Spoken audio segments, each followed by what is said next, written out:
with Nanay and Jello. Another girl. And we have salmon, belly, and pisipata. Ayan, dining with the view. More fun in the Philippines. Ayan, so dito kami sa Jack Reeds. Ayan, Davao. Ayan. Life is here.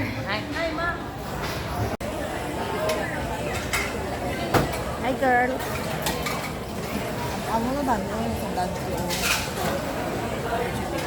Date with Nanay and Jello. Another girl. And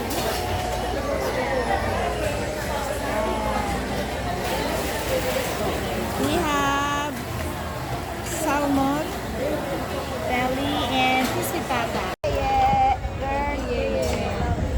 Thank you, Jel. Thank you, Inday. Thank you, Yaya.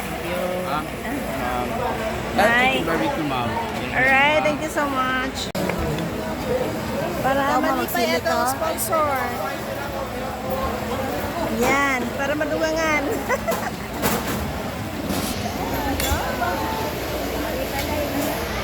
Boss! O diba, o boss? Siyempre pinakamarami sa plato ko. Ay no! Ging na! Sino na mo kaon? Si Jello. Si Jello. Ay na si Jello. So ayun, tapos na kaming kumain at ang sponsor namin sa pagkain na to dito sa Jack Reeds ay ang aking boss. So nagpadala siya ng 7,500. Tapos yung nagastos namin is more than 4,000 lang. Nagalit siya. Kasi bakit hindi daw naubos ang pinadala niya. Ang siste, sabi ko, mamamatay kami kapag inubos na. Pwede naman kaming kumain ulit bukas, di ba? Hi guys! Hi! Hi lang. Hi guys! You're the guys. We are here at Jack Ridge. Name of the place? Jack Ridge lang.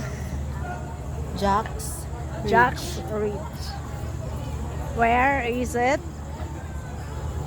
Where we are? Makismail man tadraw. Karipod mo. So this place is far away from the city. Diba? Nasa shrine. Hilltop ito. So napakaganda ng view dito. Kaya maraming nag-dinner dito kasi ikaw ba naman guys, yan ang makikita mo. Diba? Makikita mo yung buong Davao at syempre ang maganda sa lahat pagkagabi kasi yung mga ilaw, maliban sa hindi mainit, ang ganda talaga ng view dito kapag gabi. Syempre, nag-enjoy na naman ang aking mudra.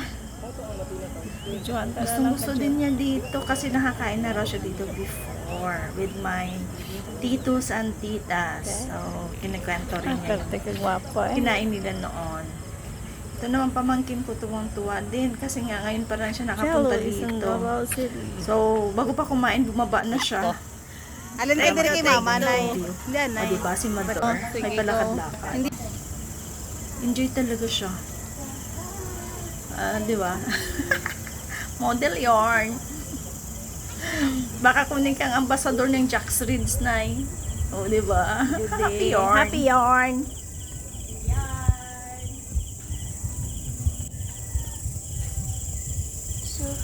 At ito ang view ng Davao City. O, diba? Kaganda. Siyempre, mas maganda yan sa mata kasi yung aking cellphone na hindi ganun ka gandahan ang kuha kapag gabi, diba? Pero the best talaga yung feeling na nandito ka. Lalo kasama yung pamilya mo or ang minamahal mo. Charot. Mahulog ko. Ay. Oh, kaya pala madami pumupunta dito ah. May pa-lovelock sa Ayan o. Ang daming mga nakataling puso dyan. So, ayan yung mga in-order namin guys, tinicturan ko na lang kasi as in, konti lang talagang video namin doon kasi puro kami kain, syempre gutom. So, here are some of the pictures na nakuha namin doon. Wala, ini-enjoy lang talaga namin yung place. As in, super napakaganda. Tingnan nyo, happy face sila. Happy silang lahat. So, ayan. Kinuhanan ko na lang ng pictures nung tapos na kaming kumain. So, yun lang. Bye!